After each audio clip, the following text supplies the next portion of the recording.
Welcome everyone, I'm Mayor Kel Palguda, and this is another episode of Council Chat. This week we have a guest who's never been here before. He's the Humboldt Unified School District Superintendent. His name is John Podest. John, welcome. Thank you, Mr. Mayor.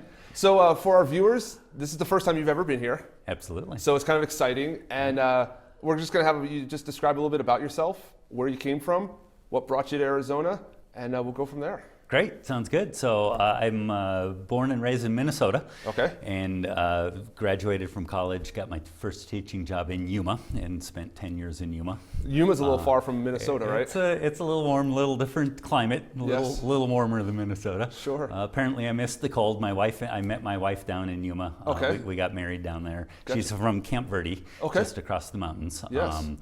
We met teaching down there. We got married, honeymooned in Alaska, fell in love with Alaska, and moved.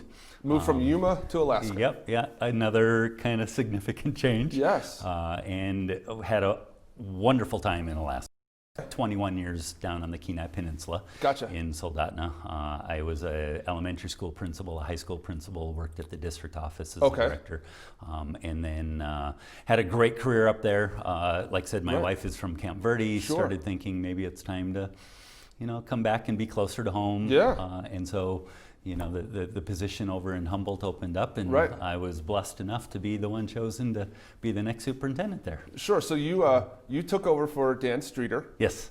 And Dan moved on to other greener pastures, I should say, but I think you got the better of the deal because I think Humboldt Unified School District is amazing.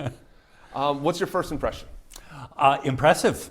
Okay. It really is, honestly. I am so I feel blessed to be here. Every person that I've come in contact with have been extraordinarily dedicated to what they do. Absolutely. Our work with the teachers during the first quarter, the teaching staff in this district is phenomenal. I'm sure when you signed on to be superintendent down here, like COVID was not in the brochure, right? Like when you tried to get this position, you were like, you know what, I sure hope there's a pandemic going on when I travel across the country, right? Yeah.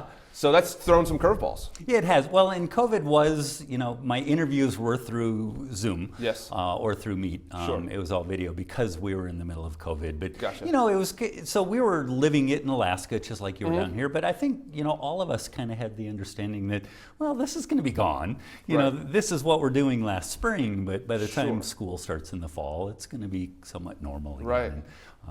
So I don't think any of us really expected that it was going to linger. Right, of course. Almost every day it's something different. Yeah, it seems like. yeah, we get different information or whatever we need to do. But Yeah. the best part is you guys are rolling with the punches. Yep. You're making, changes as you go. And we're going to start school when? When is in-person school? School's already started, but when is in-person school going to happen for our students? Monday, October 19th. Monday, October 19th, Yep. right after fall break. Right after fall break. Okay. Yep, the first day after fall break. So as a parent, what does that look like for my child? If they have any questions, how does that look like? How's that going to play out as my child going to school? What are we going to do that's different? So we are going to, and parents do have the option. We've got we did put a survey out. We've contacted parents. We have about 85% of our parents who said they're coming back in person. Okay. About 15% have said they want to stay online for a variety of reasons. Yeah. So we have an online option for those people who want. Okay. For those coming back, we are, the schools, we've been doing a lot of work on making sure that the schools are safe. Yeah, absolutely. Which is where I think you're going. Yeah, no, that's exactly it. They just want to make sure that there's certain steps that have been in place, whether it's extra cleaning or things like that. And first and foremost, we're encouraging parents, at least to start with, if you're normally a bus rider, if you can bring your students to do that, because the buses out of every place that we have, cramming all those kids onto a bus. We'd rather not do that if we don't have to. Gotcha.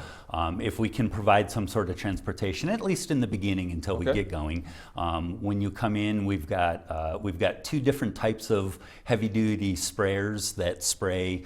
One of them are going to spray all the common areas every night. We're also going to do it during every rotation of lunch. We've got a version of that custodians can wear on their backpacks that we'll use to clean classrooms every night, playground equipment after kids are done on it. And so we've got that. We've got plexiglass shields Okay. in some classrooms. We've got definitely plexiglass in the big common areas to help, prevent some Just kind of of that. deter it a little bit. What about Yep. masks? Masks. Masks that's probably the biggest thing. We do have a governor's executive order Right. that says masks are mandated, so Yes. we do have masks. We are expecting both students and staff to wear masks. So that's when they not your come back. decision.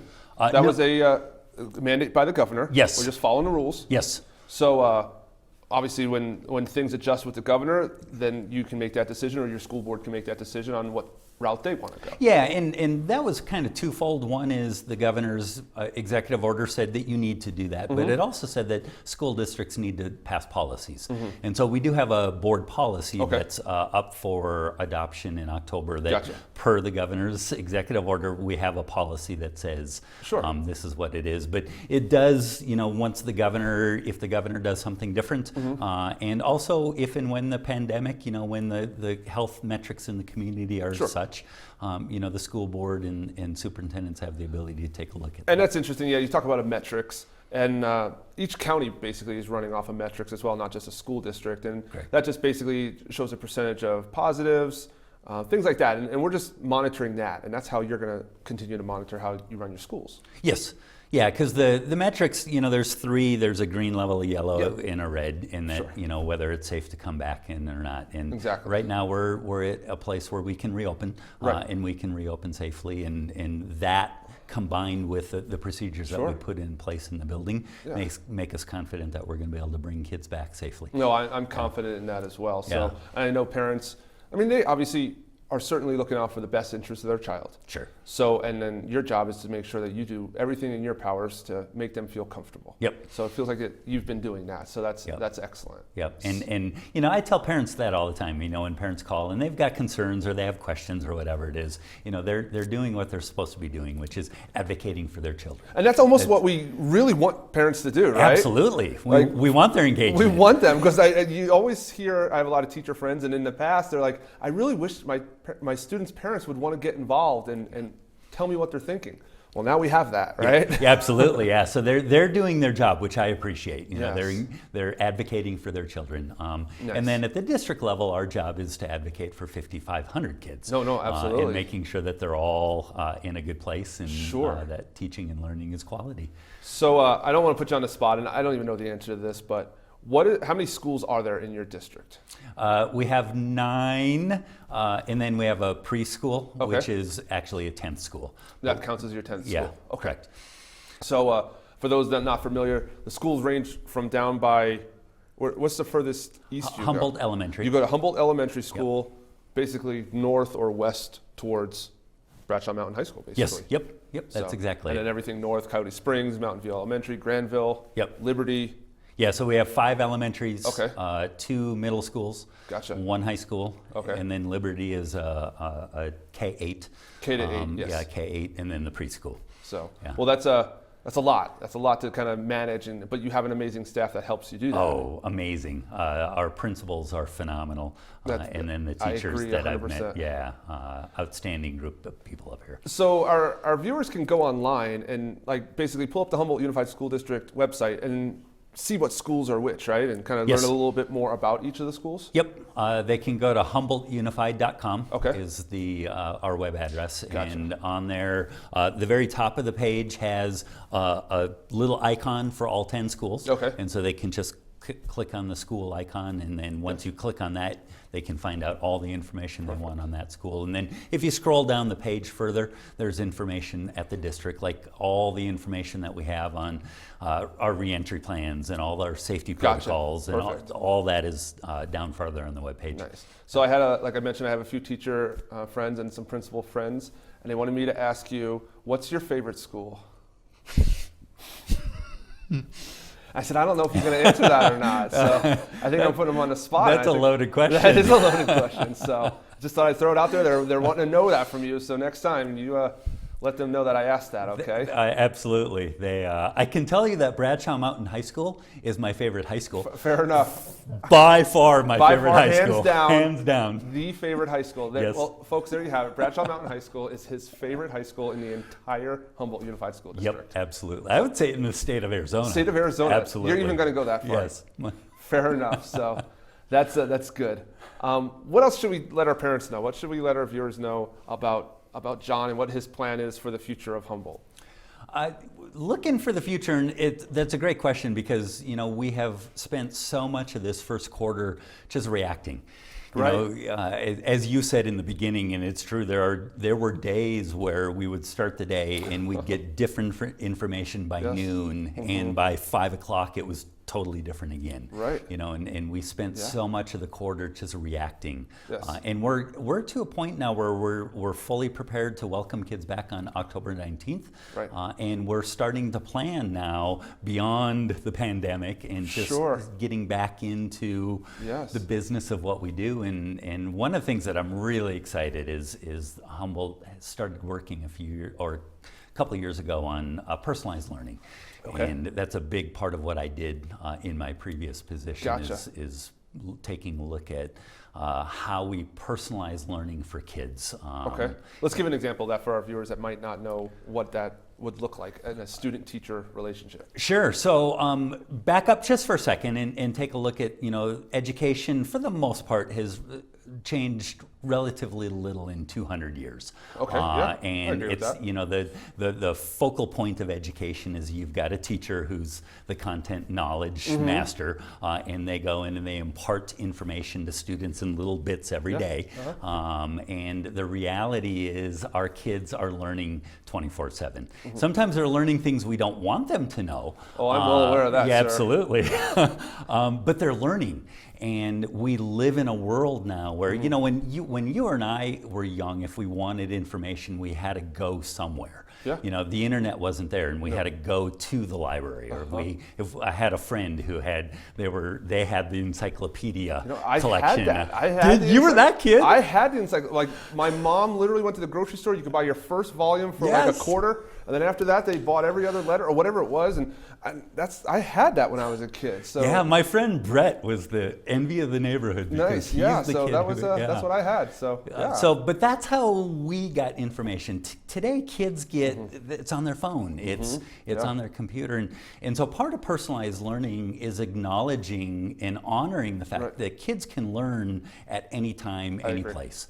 Yes. And it's about restructuring and rethinking what those, and there's two key terms there, is teaching and learning. It's redefining what learning means, because our kids are learning in very different ways than we ever did. Absolutely. And because kids are learning different, that requires that we as the educators take a look at redefining what teaching is. Okay. And when we're in classrooms with kids, how can we best leverage that really short amount of time that we have to really honor kids' ability to learn and help, but yet be the adults to help facilitate that learning. Sure. Yeah. No, I think that's huge, and I say it all the time, and hopefully you folks out there in TV land agree with me that teachers and their position and their job is taken for granted way too often. What your folks do every single day is amazing work, and we wouldn't have what we have years from now if they weren't creating that foundation with our children. And it's just so important. And I am such a huge teacher fan, school fan, and an education fan. So please pass that along to your folks. I appreciate every day what they do. So. Excellent. Well, I appreciate that. Thank you. So I think what we're doing, or that direction that we're going, is it's a sign of the times, really, because you have to be able to morph and become that hybrid type of teacher. Yes. And the other part of that too is that we see around our community, around our state, and definitely around the nation is along with different, kids are engaging in learning in ways that we never did, but parents have choices that have never existed before. Absolutely. And the reality is around around our community, state, and nation, parents and students have learning choices on how they want to learn, where they want to learn, what they want to learn. For sure. And if we aren't responsive to some of that. You know, parents are going to choose, students are going to choose Yes. the way that they learn best. No, you're absolutely right. And it's almost in a good way, it helps challenge you and Yes. your staff and your team to step up their game and be like, hey, we got to be the best at what we do every single day. Yep. I think that's huge. Yeah, and I think it's important that, you know, like I said, I think when you look at a lot of things, a lot of institutions in society, you know, medicine and finance, Sure. you know, they've changed significantly, especially in the last 20 years. Oh, absolutely. Radical changes in how we do medicine and stuff. But again, when you look at what we do in education, we've done some changes, but it's not been those radical changes. Yeah. And yet that's, again, I think we need to prepare our students for a world that they're entering. You know, when we take a look at the, you know, what is it, 2035? I don't quote me on the math, but, you know, the year that our kindergartners graduate from high school. Right. You know, try and imagine what the world's going to look like. like. You know, when you think back on what our world was like 15 years ago, and now project what kind of changes are going to happen, and it's our job to prepare those kids for 2035. No, that's huge. Yeah, it is. So we're wrapping up here, John. Yeah. We're finishing it up. One last quick 20-second message you want our viewers to know, whether it's what they expect, what you want to give to them, what your promise to them is. How about it? Probably the biggest thing is I want to thank our community. I want to thank our parents. I know the last quarter has been hard. It's been hard on students. It's been hard on our staff. It's been hard on parents. And I really do appreciate the challenges that we faced. And I so very appreciate the understanding and the cooperation and the support that we've been given by our community and our parents. Nice. And I am so excited to come back on the 19th and to work in partnership with our parents. I promise our parents, you're not going to be disappointed with things that we're going to do with our kids in the next 5 years. Folks, there you have it. John Podest, the man leading the team at Humboldt Unified School District. John, I want to thank you for coming. You're definitely coming back for in the spring, just so we can kind of talk about how things have changed and how things went and go from there. So, folks, we'll see you next time. Have a great day.